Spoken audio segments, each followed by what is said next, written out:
अल्लाह ताला के फजलो करम से आज पाकिस्तान की आवाम जो बिजली इस्तेमाल कर रही है वो भी नवाज शरीफ की दी हुई बिजली है, जो गैस इस्तेमाल कर रही है वो भी नवाज शरीफ की दी हुई गैस है, और जो पब्लिक ट्रांसपोर्ट है, चाहे वो जितने मंसूबे जो आज पाकिस्तान की आवाम इस्तेमाल कर रहे हैं वो नवाज शरीफ के लगाए हुए हैं। और आज शर्म का मकाम यह है कि आज वहां स्टेज पे खड़े होंगे और उसी नवाज शरीफ को जिसके मंसूबे को आज इनॉग्रेट कर रहे हैं, जिसका इफ्तिताह कर रहे हैं, उसी नवाज शरीफ के बारे में बुग़्ज़ और हसद के कलमात जो हैं वो अदा करेंगे। लेकिन पाकिस्तान की अवाम इनकी हकीकत जान चुकी है। उसके साथ साथ मैं एक और चीज़ की शदीद मज़म्मत करना चाहती हूँ शुरू में, कि जो कल वाक़या कराची में एहसन इकबाल साहब के साथ पेश आया, जो कि ग्रीन लाइन मंसूबा नवाज शरीफ के मंसूबे को इफ्तिताह करने मुस्लिम लीग नून के पुरअमन कारकुनान गए थे, और वहाँ जो उनके को रेंजर्स को इस्तेमाल करके इमरान साहब के हुक्म के ऊपर पुरअमन कारकुनान के ऊपर तशद्दुद हुआ, मैं उसकी भी मज़म्मत करती हूँ। और फिर सवाल ये पूछा जाता है इमरान खान साहब की तरफ से कि सियालकोट का वाक़या क्यों हुआ, जब मुल्क का वज़ीर आज़म अदारों को इस्तेमाल करके, रेंजर्स को इस्तेमाल करके पुरअमन सियासी पार्टीज के कारकुनान को के ऊपर तशद्दुद करे, लाठी बरसाए, तो फिर सियालकोट के वाक़यात ही होते हैं। क्योंकि ये फाशिस्ट माइंड सेट है जो इनकलकेट कर दिया गया है, इनटॉलरेंस जो है वो इनकलकेट कर दी गई है। ये इमरान साहब का अपना फाशिस्ट रवैया है जिसकी सज़ा पाकिस्तान की आवाम और हमारा माशरा भुगत रहा है। उसके साथ साथ जो कल डॉन के जो जर्नलिस्ट हैं, फोटो जर्नलिस्ट हैं, जिनके ऊपर कल रेंजर्स के ही तरफ से तशद्दुद हुआ, मैं उसकी पुरजोर मज़म्मत करती हूँ। और ज़रूर डीजी रेंजर्स को इस बात की इंक्वायरी करनी चाहिए। और उसके बाद गालिबन घंटा उनको रखा गया, उन पर तशद्दुद किया गया और सड़क के ऊपर सरेआम उनके ऊपर लाठियाँ बरसाई गई। मैं उसकी भी शदीद मज़म्मत करती हूँ और मुतालबा करती हूँ कि उसका भी मुकम्मल तौर पर इंक्वायरी और जो जिम्मेदारान हैं उनको कैफिर किरदार तक पहुँचाया जाए। अब मैं बात करूँगी जो आज की प्रेसर की बात है। सबसे पहले तो 3 साल का तसलसल है नाअहली और डाका जनी का, कि पाकिस्तान के अंदर 3 साल से सिर्फ झूठ, फ्रॉड, फ्रेब, डाका और पाकिस्तान की आवाम को लूटा जा रहा है। और जो इसमें मुलव्वस है, इमरान साहब की सरबराही में इमरान माफिया मुल्क के ऊपर मुसल्लत है, उसको पूरी प्रोटेक्शन दी जाती है, अपनी चोरी और अपने डाकों को छुपाया जाता है। आपने देखा कि हमने बहुत बातें सुनी कि डेट कमीशन बन गया, आटा चीनी कमीशन बन गया, इसके साथ एक ग्रीवियंस सेल है प्राइम मिनिस्टर ऑफिस के अंदर, फिर एक कंप्लेंट सेल है प्राइम मिनिस्टर ऑफिस के अंदर। जब कोई चोरी पकड़ी जाए, आटे की चोरी पकड़ी जाए, चीनी की चोरी पकड़ी जाए, तो नवाज शरीफ, शहबाज शरीफ पर इल्जाम लगाओ और कमीशन बना दो। जब दवाई की चोरी पकड़ी जाए, 600 अरब की पाकिस्तान की दवाई खा गए, तो उसके ऊपर कमीशन बना दो। जब रिंग रोड का चोरी डाका पकड़ा जाए तो उसके ऊपर कमीशन बना दो। जब पंडोरा लीक्स आए तो उसके ऊपर सेल बना दो। उसके बाद आप कर्जा ले लिया पिछली हुकूमतों ने, और उसके ऊपर रातों रात के अंधेरे में एक डेट कमीशन बना दो। और जो असल चोरी है, जो असल चोर है, वतीरा यह है कि उनको छुपाओ, उनकी प्रोटेक्शन करो, उनकी सरबराही करो, क्योंकि वो इनके एटीएम्स हैं, क्योंकि वो इमरान माफिया है, क्योंकि वो इनको फंड करता है। और आपने देखा कि ट्रांसपेरेंसी इंटरनेशनल की रिपोर्ट मीडिया ने भी दिखाई, मैं मीडिया की शुक्रगुजार हूं कि उन्होंने पाकिस्तान की आवाम को ये तमाम हकाइक बताए। और ट्रांसपेरेंसी इंटरनेशनल रिपोर्ट उनके बारे में आई है जिन्होंने 90 दिन के अंदर करप्शन खत्म करनी थी, जिन्होंने एहतसाब करना था, जिन्होंने मुल्क के अंदर से ताकतवर डाकुओं को पकड़ना था, जो आज काबीना में इमरान साहब के दाएं और बाएं बैठे हुए हैं। ये उनके बारे में ट्रांसपेरेंसी इंटरनेशनल रिपोर्ट आई है। और सिर्फ इससे पहले कि मैं इसकी डिटेल में जाऊं, मैं ये ज़रूर बताना चाहती हूं कि पाकिस्तान के जब वज़ीर आज़म नवाज शरीफ साहब थे, तो उस वक़्त भी 2013-14 में एक ट्रांसपेरेंसी इंटरनेशनल की रिपोर्ट आई थी, और उसके अंदर जो इंडेक्स था ट्रांसपेरेंसी इंटरनेशनल का, वो 117 पे 2018 में पाकिस्तान मुस्लिम लीग नून की हुकूमत जब गई थी, तो उस वक़्त वो 117 पर आया था। और 2013-14 में वही ट्रांसपेरेंसी इंडेक्स, जो करप्शन इंडेक्स है, वो 127 पे था। 126 पे वो मुस्लिम लीग नून के दौर में आया, और 2018 में जब हम मुस्लिम लीग नून की हुकूमत ख़त्म हुई तो वो 117 पे था। और उसके साथ साथ जो 90 दिन में करप्शन जिन्होंने खत्म करनी थी, उनका जो करप्शन इंडेक्स आया है वो पिछले 3 साल में 117 से 120 पर गया। और आज इमरान साहब की हरकतों की वजह से, डाकुओं की वजह से और नाअहलियों की वजह से वो करप्शन इंडेक्स मरियम औरंगजेब या मुस्लिम लीग नून के मुताबिक नहीं, बल्कि ट्रांसपेरेंसी इंटरनेशनल के मुताबिक वो इंडेक्स 120 और फिर 124 पर पहुंच गया है। और उसके अंदर जो सबसे इंपॉर्टेंट बात है कि ये ट्रांसपेरेंसी इंटरनेशनल की रिपोर्ट क्या कहती है, ये पाकिस्तान की आवाम के लिए जानना बहुत ज़रूरी है कि 66.8% लोग ये कहते हैं कि इस हुकूमत का, इमरान खान का जो एहतसाब है वो गैर जानिबदार नहीं है। उसके साथ साथ 86% लोग कहते हैं कि जो इमरान खान साहब का एहतसाब है उससे खुद एहतसाबी सेल्फ अकाउंटेबिलिटी बिल्कुल गायब है। 93% लोग ये कहते हैं कि 3 हुकूमतों का अगर मुआवजा किया जाए, पीपल्स पार्टी, पाकिस्तान मुस्लिम लीग नून और PTI, तो 93% लोग कहते हैं कि सबसे महंगा दौर, सबसे ज़्यादा महंगाई जो है वो पाकिस्तान तहरीक इंसाफ इमरान खान के दौर में बढ़ी है। और उसके साथ साथ जो 86%, 86% लोग ये पाकिस्तान की आवाम कह रही है कि जो 3 साल में उनकी आमदनी है वो सुकड़ गई है। 55 लाख लोग बेरोजगार हो चुके हैं। जहां महंगाई सबसे ज्यादा है वहां बेरोजगारी भी मुल्क की तारीख की बुलंद तरीन सतह के ऊपर पहुंच चुकी है। और जो 90 दिनों में जिन्होंने करप्शन खत्म करनी थी, 90 दिनों में जिन्होंने करप्शन खत्म करनी थी, पाकिस्तान की आवाम ये समझती है कि जो नालायकी है, नाअहली है, डाके हैं, करप्शन है, ना किसी कोई भी पॉलिसी नहीं, कोई भी स्ट्रैटेजी नहीं, कोई भी हिकमत अमली नहीं, किसी सिमत का तायुन नहीं, ना कोई समझ, ना कोई फोकस है। और सबसे बड़ी वजह नालायकी, नाअहली और करप्शन है, जिसकी वजह से ये पाकिस्तान का करप्शन परसेप्शन इंडेक्स जो है वो बढ़ चुका है और करप्शन जो है इस वक्त बुलंद तरीन सतह पर है। और जैसे मैंने पहले कहा कि ये वो लोग थे जिन्होंने 90 दिन में करप्शन खत्म करनी थी। और इसकी आला तरीन मिसाल 3 साल में, जैसे मैंने पहले कहा, आटा, चीनी, बिजली, गैस, दवाई, मुल्क के अंदर जो मंसूबे हैं उनके अंदर करप्शन, हर चीज को, हर मंसूबे को करप्शन से आलूद कर दिया है। और इसके साथ साथ जो कोविड रिलीफ फंड था उसको भी नहीं छोड़ा। पाकिस्तान की आवाम की सेहत के लिए जो फंड था, कोविड के दौरान जो पाकिस्तान की आवाम को जिसने रिलीफ देना था, इन नालायकों ने, नाअहलों ने और चोरों ने उस पर भी डाका डाला। और उसके हकायक मैं पाकिस्तान की आवाम को बताना चाहती हूं। जो सबसे ज्यादा इंपॉर्टेंट बात है, जैसे मैंने पहले कहा कि ग्रीवेंस सेल बने, जब अपनी करप्शन पकड़ो तो उसके ऊपर ग्रीवेंस सेल बना दो, उसके ऊपर कमीशन बना दो ताकि चोरी पकड़ी ना जाए, ताकि पाकिस्तान की आवाम को बेवकूफ बनाया जा सके।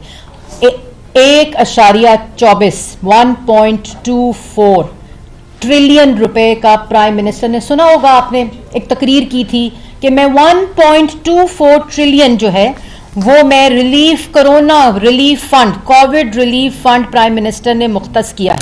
उसके अंदर जून 2020, ये बड़ी इंपॉर्टेंट बात है कि जून 2020 तक जो रिलीज हुआ, जो खर्च हुआ फंड, वो 354.2 बिलियन अरब रुपया जून 2020 तक जो है वो रिलीज हुआ। और उसके अंदर जब ऑडिटर जनरल ऑफ पाकिस्तान, ये ना मुस्लिम लीग नून कह रही है और ना मरियम औरंगजेब कह रही है, क्योंकि कराए के तर्जुमान जब जवाब देंगे तो उनको पता होना चाहिए, ये उनका ऑडिटर जनरल कह रहा है कि 40 अरब रुपए का डाका डाला गया है। अब बात यह है कि ये नाअहली है कि डाका है। मैं आपको बताती हूं कि ये कैसे डाका है, जो कि कहा जाता है कि हमें पता नहीं चला। 1.24 ट्रिलियन फंड था, जून 2020 तक 354.2 बिलियन रिलीज हुआ, जिसके अंदर ऑडिटर जनरल ने अटेम्प्ट किया उसको ऑडिट करने का, उनको रिकॉर्ड नहीं दिया गया, फाइलें छुपा ली गई क्योंकि अपनी चोरी पकड़ी जानी थी ना। उस वक्त इमरान साहब ने प्रेस टॉक नहीं की, कागज नहीं लड़ाए शहजाद अकबर साहब ने, ना नायब चेयरमैन कोई तकलीफ हुई, कुछ भी नहीं हुआ। लेकिन उसमें क्या हुआ कि फाइलें छुपा लो, जो रिकॉर्ड है उसको छुपा लो। उसके बावजूद जो रिकॉर्ड मिला उसके अंदर 40 बिलियन का डाका डाला गया। और ये रिपोर्ट 6 महीने तक छुपाई गई, जिसके गुलाम बने IMF के, जहां से भीख मिलनी थी और अगली भीख रुक गई, उसकी किस्त रुक गई। जिन्होंने खुदकुशी करनी थी, जब उनकी किस्त रुक गई तो IMF ने कहा कि आपको अगली किस्त तब मिलेगी, और IMF के जब 1.4 बिलियन डॉलर्स की किस्त मिल चुकी थी, इस कोविड फंड के अंदर लोन्स हैं, ग्रांट्स हैं, फॉरेन ग्रांट्स हैं, एलोकेशंस हैं, जो गवर्नमेंट के अपने डिपार्टमेंट्स की ऑडिट हुई, अपने डिपार्टमेंट्स की, वो तमाम डिपार्टमेंट्स जो कोविड रिलीफ फंड के अंदर इन्वॉल्व थे, जहां से ट्रांजैक्शन, जहां से एक्सपेंस हुआ, जहां से डिस्पर्समेंट हुई, ये सब उसके अपनी ऑडिट थी। और जब उसके अंदर 40 बिलियन का डाका की जो रिपोर्ट मिली, तो उन्होंने काबीना ने, जहां सारे चोर बैठे हैं दाएं और बाएं, इमरान साहब समेत, उन्होंने उस constitutional body auditor general of Pakistan की रिपोर्ट को मुस्तरद कर दिया। जैसे कि चोर कहे कि मेरे खिलाफ FIR ना काटो, आपके पास कोई कानूनी और आईनी हक नहीं है इस इंक्वायरी को रोकने का, आपके पास कोई कानूनी हक नहीं है इसको मुस्तरद करने का, और क्योंकि ये चोरी आपके दाएं बैठे और आपके खुद माफियास की चोरी है, और ये 2020 जून तक का डाका है 40 बिलियन का। अभी तकरीबन जो 900 अरब है, ये 1.5 साल में उसकी ट्रांजैक्शन किधर गई? वो 900 अरब शायद किसी बनी गाला के तहखाने में से मिलेगा या ATM और माफिया की जेबों से मिलेगा, ये अभी पता लगाना बाकी है, क्योंकि ये सारी रिपोर्ट 2020 जून तक की है। उसके बाद जो सबसे बड़ा डाका डाला गया, जो सबसे बड़ा डाका ऑडिटर जनरल ऑफ पाकिस्तान के मुताबिक डाला गया, वो डाला गया बिस्प में, बेनजीर इनकम सपोर्ट प्रोग्राम, और नाम भी शायद इसीलिए बदला था क्योंकि ये डाका डालना था जो कि बिस्प के अंदर डाला गया। और फेक बायोमेट्रिक्स के अंदर जो है वो उनके जरिए कैश विड्रॉल्स हुई, ना कोई मॉनिटरिंग, ना किसी किस्म का चेक्स एंड बैलेंस। जितनी प्रिक्योरमेंट हुई वो सब मुतनाज़ा हुई, सब स्टैंडर्ड जो इक्विपमेंट्स हैं उनको लिया गया, और जितनी डिस्पर्समेंट हुई बिस्प के जरिए, वो सारी की सारी जो डिस्पर्समेंट थी वो मुतनाज़ा है। जो कि मैं आपको बताना चाहती हूं फिगर, जो आई ओपनर है, जो बिस्प के अंदर यूटिलाइजेशन थी वो 133.3 बिलियन की जो यूटिलाइजेशन हुई, और उसके अंदर 13 लाख लोगों को जो पैसे एनरोल्ड थे, जिनको पैसे देने थे, उनको कोई पैसा नहीं मिला। और 6.6 बिलियन, मतलब उन लोगों को 6.6 बिलियन ऐसे 5 लाख लोगों को मिले जो कि मुस्तहिक ही नहीं थे, जो हकदार ही नहीं थे, और जो 13 लाख लोग जो कि इनरोल्ड थे, उनको कोई पैसा बिस्प की तरफ से नहीं मिला। फेक बायोमेट्रिक्स जो थे, उनकी ट्रांजैक्शंस हुई, कैश विड्रॉल्स हुए, जिसका कोई रिकॉर्ड मौजूद नहीं है। और जो सबसे ज्यादा इंपॉर्टेंट बात है वो ये है कि बिस्प के अंदर 25 बिलियन, जो 40 बिलियन का डाका है, उसमें बिस्प के अंदर जो है वो 25 बिलियन का डाका है। टोटल 133 बिलियन एक्सपेंस हुआ, जिसमें से 25 बिलियन का डाका डाल दिया गया। ये नाअहली है या ये डाका है, ये पाकिस्तान की आवाम को सब मालूम है, और जो कि 19% बनता है उसकी जो स्पेंडिंग है, उसके अंदर ये जो डाके की मद में 25 बिलियन आता है। उसके बाद जो यूटिलिटी स्टोर कॉरपोरेशन है, जिसके अंदर पाकिस्तान की आवाम को सब स्टैंडर्ड आटा, चीनी, जितनी खाने की अशिया हैं, वो पहले प्रोक्योर गलत की गई, गलत उसके अंदर डिस्पर्समेंट हुई, और वो लोग जो मुस्तहिक नहीं थे, जो सामान खरीदा गया, उसके ऊपर कोई चेक्स एंड बैलेंस नहीं, उसके ऊपर किसी किस्म का कोई मॉनिटरिंग नहीं, जो गोदाम थे उनके ऊपर किसी किस्म की मॉनिटरिंग नहीं थी, और उसके अंदर जो खाली यूटिलिटी स्टोर की मद है, उसके अंदर 10 बिलियन का एक्सपेंस था, जिसमें 5 बिलियन का डाका था। मतलब आधी रकम जो है वो माफियाज और ATMs ने खा ली, जो कि यूटिलिटी स्टोर की मद के अंदर है। और इसके अंदर पेमेंट्स की डिले है, प्रिक्योरमेंट का सब स्टैंडर्ड इक्विपमेंट है, इसके अंदर कोई किसी किस्म का चेक्स एंड बैलेंस नहीं है। और बिस्प के अंदर, जैसे मैंने पहले कहा कि बायोमेट्रिक्स, फेक बायोमेट्रिक्स के ऊपर ये कैश विड्रॉल्स हुए, और इन्होंने EVM के जरिए इलेक्शन कराना है पाकिस्तान की आवाम का, जो बिस्प के बायोमेट्रिक्स को कंट्रोल नहीं कर सकते, जो बिस्प के बायोमेट्रिक्स के ऊपर कोई चेक्स एंड बैलेंस नहीं करा सकते। वहां 5 बिलियन, 5 अरब डाका मार दिया आवाम ने, जो लोगों ने ले लिया। वो किन लोगों ने लिया? वो माफियाज के अंगूठे चेक होंगे, वो इमरान साहब के अंगूठे चेक होंगे, वो बैठे दाएं बाएं डाकुओं के अंगूठे चेक होंगे कि ये किन्होंने ये डाका डाला है, ये पैसा 5 अरब जो बिस की मद में था वो कहाँ गया है। उसके बाद जो बड़ी जो यूटिलिटी स्टोर की मद में गया है। उसके बाद जी national disaster management authority NDM में, उसके अंदर 22.8 बिलियन जो था वो एक्सपेंस था, और जिसके अंदर फ्लैग किया ऑडिटर जनरल ऑफ पाकिस्तान ने कि 6 बिलियन का डाका जो है वो डल चुका है। और उसके अंदर वो डिस्पर्समेंट कहाँ हुई, जो फैसिलिटीज़ बननी थी, जो कोरोना सेंटर्स बनने थे, उसके अंदर जो 6 अरब है वो किसकी जेब में गया, ये नेशनल डिजास्टर मैनेजमेंट ने भी इसका जवाब देना है। उसके बाद जो हकदार लोग थे उनको 150 बिलियन जो था वो डिस्पर्स करना था, जिसमें से 145 बिलियन डिस्पर्स हुआ। 5 अरब बनी गाला के किस तहखाने में गया उसका कोई जो है वो जवाब अभी तक नहीं आया, और मुस्तरद कर दी है काबीना ने और इमरान खान साहब ने इस रिपोर्ट को। उसके बाद जी जो इर्रेगुलर पेमेंट्स हैं वो गवर्नमेंट ऑफिसर्स को चली गई, उसमें मद में 2 स्पाउसेस हैं उन दोनों को चली गई। जो प्रोफाइलिंग बेनिफिशरीज की गई उसके अंदर कोई बेनिफिशरी की प्रोफाइलिंग के ऊपर मॉनिटरिंग और चेक्स एंड बैलेंस नहीं हुआ। डिफेंस मिनिस्ट्री के अंदर 1.9 बिलियन जो था वो एक्सपेंस था, उसकी एलोकेशन और एक्सपेंडिचर का कोई हिसाब नहीं, कोई रिकॉर्ड नहीं दिया गया। और 100 अरब रुपए बिजली की मद में देने थे, 100 अरब रुपए बिजली और गैस की मद में देने थे। इसी कोविड रिलीफ फंड के अंदर जो बिजली और गैस की मद में दिए वो 15 अरब रुपए हैं 100 बिलियन में से। तो जो बाकी पैसा है वो किस ATM किस माफिया की जेब में गया है, इमरान साहब ने जहाँ से फंडिंग लेनी है कुछ पता नहीं। सिर्फ 100 बिलियन में से 15 अरब रुपया जो है वो बिजली के और गैस के बिलों की मद में गया है। उसके बाद जी जो बिजली की मद में 100 बिलियन तो देना था, लेकिन बिजली जो इस वक्त महंगी की है, जो तोहफा दिया है पाकिस्तान की आवाम को, वो 11 रुपए यूनिट नवाज शरीफ के दौर में 24 रुपए यूनिट हुआ, और अब जो 4.75 रुपए यूनिट सिर्फ ऑयल एडजस्टमेंट की। किसने कहा फर्नेस ऑयल से आप बिजली बनाएं जब मुल्क में LNG मौजूद है? क्योंकि आपके माफियाज और ATMs को पैसे चाहिए। पाकिस्तान की आवाम के ऊपर 60 अरब के बिजली के बिल मजीद महंगे हुए और आज 29 रुपए यूनिट हो गया। इल्ज़ाम जिन पर लगाते हैं 11 रुपए यूनिट था, आज 29 रुपए यूनिट। जो गैस है वो 600 से 1400 रुपए हो गई, और गैस 1400 तो हो गई लेकिन गैस मिलती नहीं है। वो 1400 रुपए भी जो गैस है वो लापता है, और इल्ज़ामात जो हैं आज तक पिछली हुकूमतों पर।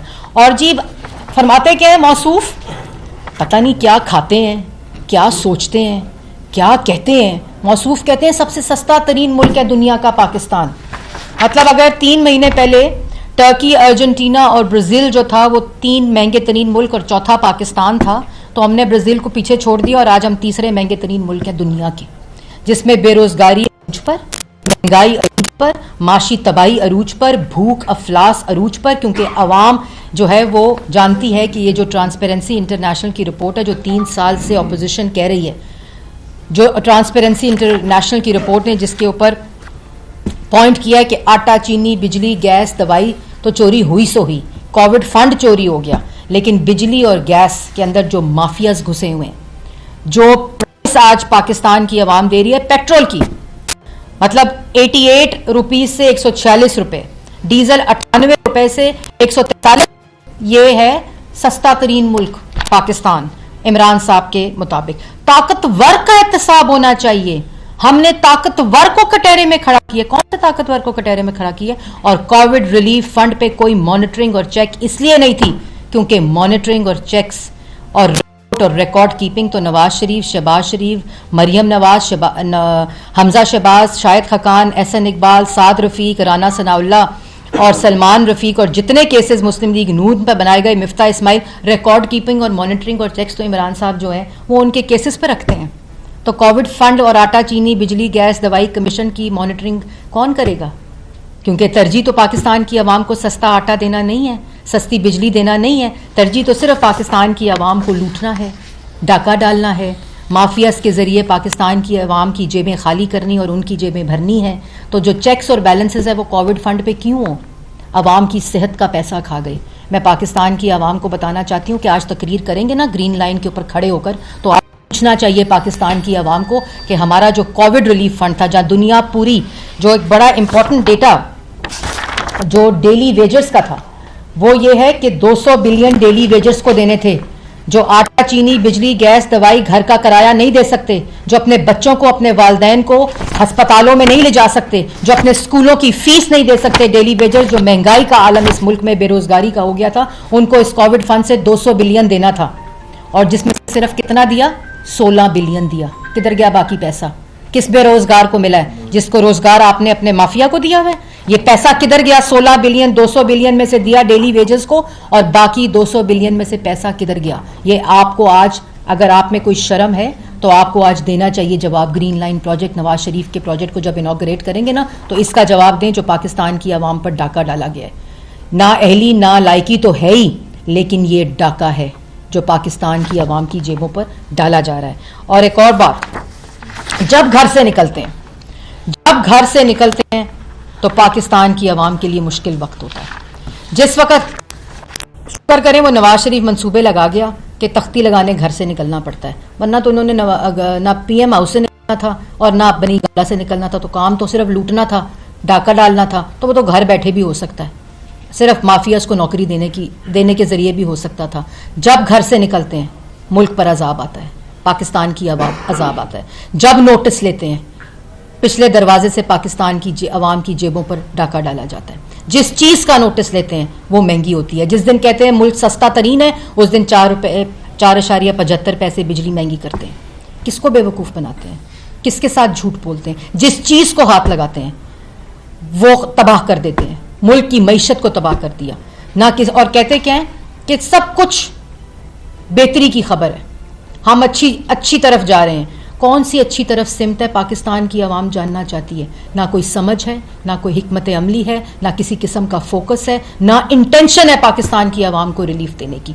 जब किसी को फ़ोन करते हैं पाकिस्तान मुल्क के लिए शर्मिंदगी का बायस बनते हैं, अगले फ़ोन ही नहीं उठाते। चोरों का फ़ोन कोई नहीं उठाता, जिनको पता हो कि ये सिलेक्टेड है उनका फ़ोन कोई नहीं उठाता। उसके बाद दूध और शहद की नहरें बहानी थी, पाकिस्तान की आवाम को दूध और शहद खरीदने के काबिल नहीं छोड़ा।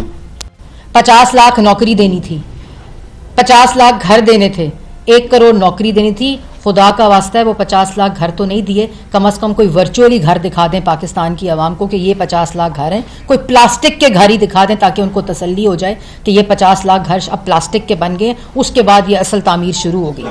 और 1 करोड़ नौकरी जो देनी थी पाकिस्तान की आवाम को, वो इस बेरोज़गारी की चक्की में पाकिस्तान की आवाम महंगाई में, बेरोज़गारी में, माशी तबाही में, भूख और अफलास में इस वक्त पिस रही है। ये कोविड रिलीफ फंड की इंक्वायरी का जवाब पाकिस्तान की आवाम को चाहिए कि ये उनकी सेहत का पैसा था। जो आटा चीनी कमीशन था वो पाकिस्तान की आवाम को इसका जवाब चाहिए कि वो किन लोगों ने पाकिस्तान की आवाम को रोटी खाने के काबिल नहीं छोड़ा। जो पाकिस्तान की आवाम जो डिलीवरी है, कारकर्दगी है, वो सिर्फ महंगाई, बेरोजगारी, माशी तबाही, गुर्बत, भूख, अफलास और बातें इनकी सुनो जो झूठ, फ्रॉड, धोखा पाकिस्तान की आवाम को हर रोज सुबह बैठ कर देते हैं। मुझे तो पाकिस्तान की आवाम की हालत ज़ार देखकर अब इनके झूठों का जवाब देने का दिल नहीं करता। इनकी हर बयान पाकिस्तान की आवाम का मजाक उड़ाते हैं। ये इनका हर बयान, हर स्टेटमेंट जो है वो पाकिस्तान की आवाम का तमस्खर करते हैं, उनका मजाक उड़ाया जाता है। और ये तमाम चीज़ें इनका जवाब देना पड़ेगा। और जिस किस्म की फाशिस्ट रजीम इस वक्त मुल्क पर मुसल्लत है, जो पाकिस्तान की आवाम की दोनों हाथों से जेबें लूट रही है, ये तमाम जो गवर्नेंस के इश्यूज़ हैं, मुल्क के अंदर कोई सिस्टम इस वक्त मौजूद नहीं, मुल्क के अंदर किसी किस्म की कोई खुद एहतसाबी नहीं, सिर्फ करप्शन का बाजार गर्म है। और वो सिर्फ और सिर्फ उसकी जो सरबराही है, कोई ये जो कहते थे ना, ये आज अपने एमएनएस के लिए शर्मिंदगी का बायस है। अभी मुझे कल इनका कोई एमएनए बता रहा था कि हम शादियों की तकरीब में नहीं जा सकते, कि लोग हमारे गरेबान पकड़ते हैं, जो लोग रोटी नहीं खरीद सकते, जो लोग आटा नहीं खरीद सकते। ये अपने जो इनके एलाइज हैं, जो इनके अपने एमएनएज हैं, ये उनके लिए बाइसे शर्म बन चुके हैं, बाइसे शर्मिंदगी बन चुके हैं। और तकरीरें इनकी सुनो, इनकी तकरीरें सुनो, नवाज शरीफ, शहबाज शरीफ के खिलाफ सुनो इनकी तकरीरें, इनकी बातें सुनो। रोज़ काबीना की जो मीटिंग होती है, उसके बाद जो ब्रीफिंग होती है, कभी कोई ब्रीफिंग हुई कि आज आटा सस्ता हुआ है, आज बिजली सस्ती हुई है, आज गैस सस्ती हुई है? मुल्क के ऊपर जो कर्जों का बोझ डाल दिया है उसमें इतनी कमी आई है? कभी कोई किसी किस्म की कोई ब्रीफिंग हुई कि हमने आज आटा, चीनी, बिजली, गैस चोरों को कटहरे में लाकर उनको सजाएं दी हैं? और वो तो कटहरे में आए ना आए, ये जो सेहत का पैसा खा गए पाकिस्तान की आवाम का, इसका तो जवाब इमरान साहब आपको इस जहान में भी देना पड़ेगा और अगले जहान में भी देना पड़ेगा। और जो पिछले 1.5 साल में तकरीबन 900 अरब जो 30 जून 2020 के बाद बनता है, वो जो 900 अरब है ना, जो तय खाने में चला गया बनी गाला के, जिसका जवाब अभी आपने देना, ये रिकॉर्ड छुपाने से, फाइलें छुपाने से, रिकॉर्ड ना देने से। अपना डिपार्टमेंट मांग रहा है, कॉन्स्टिट्यूशनल आईनी बॉडी मांग रही है रिकॉर्ड दो, उनको रिकॉर्ड नहीं दे रहे। और उसकी रिपोर्ट है ये उसकी रिपोर्ट है जो सहाफी छापते हैं उनको धमकियां देते हैं। फॉरेन फंडिंग केस जो है, मुझे कल इत्तला मिली कि वो पैमरा को हिदायत गई है कि उसके ऊपर कोई रिपोर्टिंग नहीं होगी। दूसरों की पगड़ियां उछालो, उनके ऊपर झूठे इल्जामात लगाओ, अपने मंसूबों का, अपने प्रोजेक्ट्स का, अपने स्कैंडल्स का, बीआरटी में स्टे लो, जितने मंसूबे, अब तो मैं नाम और गिनती भूल गई हूं कि जितनी करप्शन के स्कैंडल्स हैं, आप उनको एक तरफ छोड़ भी दें तो सिर्फ पाकिस्तान की आवाम का आटा, चीनी, बिजली, गैस, दवाई और अब ये कोविड फंड का जवाब दें जो पाकिस्तान की आवाम को आपको देना पड़ेगा। अच्छा मैम, ये बताइएगा कि ट्रांसपेरेंसी इंटरनेशनल की आपने बात की है, तो उसमें ये भी कहा गया है कि अदलिया भी करप्ट तरीन इदारों में शामिल है, इस पर आप क्या कमेंट? जी बिल्कुल, पुलिस का भी कहा गया है, अदलिया का भी कहा गया है, और मैं आपको सेक्टर्स भी बता देती हूं क्योंकि ये रिपोर्ट बड़ी उन अदारों के लिए भी कि जिसमें पाकिस्तान की आवाम ये समझती है कि ये तमाम अदारों में इस लेवल की जो करप्शन है, जिसमें पुलिस है, जुडिशरी है, जो कॉन्ट्रैक्ट की ट्रांजैक्शन है, टेंडरिंग ऑफ कॉन्ट्रैक्ट्स है, जो हेल्थ डिपार्टमेंट है, इन्होंने तो सेहत का निज़ाम ठीक करना था, इन्होंने तो पुलिस को ठीक करना था। आज पाकिस्तान की आवाम कह रही है कि पुलिस में भी करप्शन बढ़ गई है, जुडिशरी में भी करप्शन बढ़ गई है, बहुत बड़ा सवालिया निशान है। डिफेंस मिनिस्ट्री में करप्शन बढ़ गई है, एनडीएमए के अंदर करप्शन बढ़ गई है, टेंडरिंग, हेल्थ, लैंड एडमिनिस्ट्रेशन के अंदर जो तमाम ऑटोमेटिक डिजिटल जो रिफॉर्म्स थे शहबाज शरीफ के पंजाब में, उनको सब बंद करके पैसे देकर पटवारी को दोबारा से वही फर्द की जो रवायत है वो दोबारा से, करप्शन का बाजार गर्म है। लोकल गवर्नमेंट के अंदर जो है वो करप्शन बढ़ गई है, एजुकेशन के अंदर करप्शन बढ़ गई है, टैक्सेशन के डिपार्टमेंट में करप्शन बढ़ गई है, और एनजीओ की जो ट्रांजैक्शंस हैं उसके अंदर, ये तमाम वो डिपार्टमेंट्स हैं जो पाकिस्तान की अवाम ये समझती है कि इन अदारों के अंदर और इन डिपार्टमेंट्स के अंदर करप्शन बढ़ चुकी है। इस सब का जवाब देना पड़ेगा, क्योंकि जब दूसरों के ऊपर आप उंगली उठाते हैं तो 3 उंगलियां आपके ऊपर उठ रही होती हैं इमरान साहब। और आज जब तकरीर करेंगे ना तो दिमागी हालत को ठीक करते हुए जवाब देना। जो इन्फ्लेशन के, मेरा ख्याल है कि जो दिमागी हालत होती है तो इन्फ्लेशन का जो टेबल है वो इस तरह पढ़ने की बजाय इमरान साहब इस तरह पढ़ते हैं, इसलिए उनको लगता है कि मुल्क जो है वो दुनिया का सस्ता तरीन मुल्क है और महंगाई जो है वो मुल्क में ख़त्म हो गई है, बेरोजगारी ख़त्म हो गई है। खुदा के लिए अपनी ज़हनी हालत को इस तरह टेबल पढ़ने की आदत डाल लें और पता चल जाएगा कि आज पाकिस्तान की आवाम किस कर्ब और किस अजाब से गुजर रही है। और कोई सवाल? कश्मीर से मुतालिक अगर बता दीजिए, तहरीक करती तमाम तंजीम, क्या आप तस्लीम कर रहे हैं वहाँ पर जो इलेक्शंस हुए उसकी शिकस्त तस्लीम करने के बाद ये इक़दाम नहीं, तहलील तो नहीं, ऐसी कोई बात नहीं है। जो इलेक्शन के बाद आपको याद होगा कि फारूक हैदर साहब ने खुद ये मियाँ साहब को कहा था कि वो चाहते हैं कि उनका कंप्लीट एक वो किया जाए, एनालिसिस किया जाए, और उसके अंदर जो इलेक्शन रिलेटेड भी वाइट पेपर है, आपको याद होगा कि फारूक हैदर साहब ने उसको भी इशू किया था, और उसके अंदर रीऑर्गेनाइजेशन जो है वो पार्टी के एक अमल होता है जिससे जो पार्टीज़ होती हैं वो स्ट्रेंथन होती हैं, और पूरे पाकिस्तान के अंदर मुस्लिम लीग नून की रीऑर्गेनाइजेशन का अमल जारी है और ये उसी की एक कड़ी और उसी का एक तसलसल है।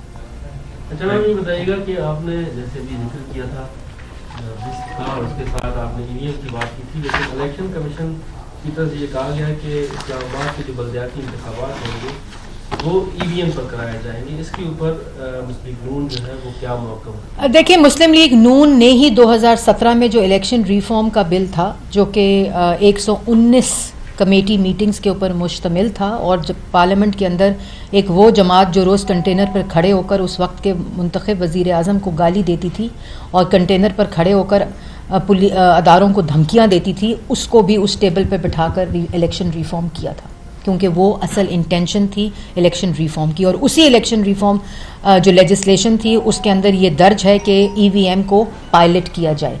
ये पीटीआई का ना किसी किस्म की इंट्रोडक्शन टू इलेक्शन रिफॉर्म है। ये मुस्लिम लीग नून अपने दौर में जो 2017 की इलेक्टोरल रिफॉर्म बिल है ये उसका हिस्सा है और उसके तहत पायलट की जानी थी और पायलट के बाद इलेक्शन कमीशन ने एक रिपोर्ट मुरतब की थी जो कि 60 सफ़ात के ऊपर मुश्तमिल है और जिसके अंदर ये लिखा गया है कि ये एडमिनिस्ट्रेटिवली इसके अंदर बहुत से लकूनाज हैं जिनको ओवरकम करने के बाद हमें मज़ीद पायलटिंग की ज़रूरत है और उसके बाद ही पाकिस्तान एक ऐसा मुल्क बन सकता है जो कि इलेक्ट्रॉनिकली इलेक्शंस करा सकता है। लेकिन अभी जो हालिया रीसेंट आपको याद है सेनेट कमेटी स्टैंडिंग कमेटी की जो मीटिंग थी उसके अंदर जो इलेक्शन कमीशन ने तकरीबन 43 एतराज़ात लगाए हैं जो ये जो डिजिटल EVM के ऊपर हैं और इसको इलेक्शन कमीशन ने मुस्तरद किया, इसको पार्लियामेंट ने मुस्तरद किया।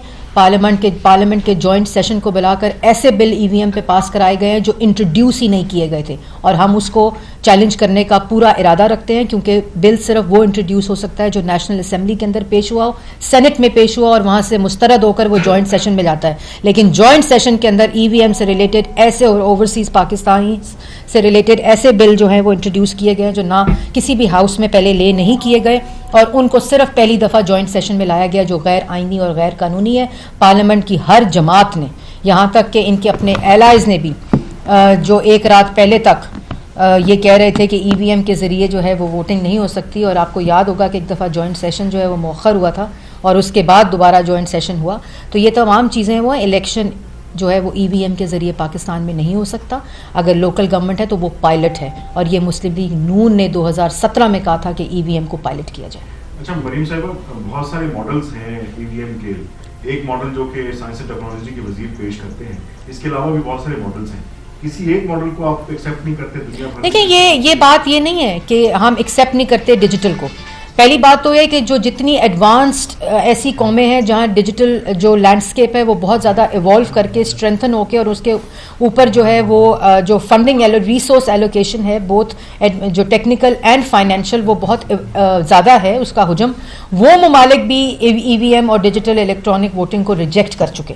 ठीक है जी। अब पाकिस्तान के अंदर जहां ऑलरेडी टेक्निकल जो एडमिनिस्ट्रेटिव है वो कॉम्प्रोमाइज्ड है ऑलरेडी और मसला पाकिस्तान में EVM से इलेक्शन कराकर शफाफियत लाना नहीं है।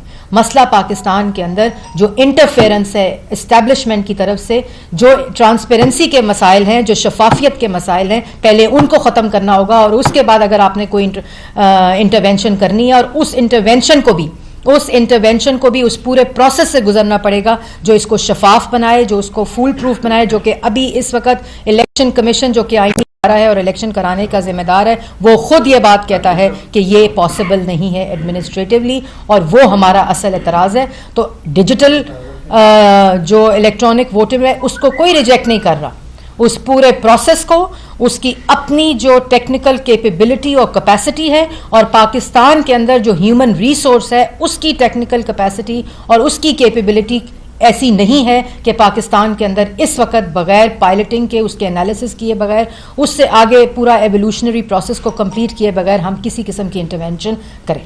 Thank you ma'am, thank you. YouTube पर Googly TV देखने के लिए youtube.com की सर्च बार में Googly TV टाइप करें। Googly TV के पेज पर सुर्ख रंग के सब्सक्रिप्शन वाले बटन पर क्लिक करना ना भूलिए। YouTube पर अपलोड होने वाली वीडियो से बाखबर रहने के लिए बेल आइकॉन पर क्लिक कीजिए। आपको हर नई आने वाली वीडियो के बारे में नोटिफिकेशन मौसूल हो जाएगा।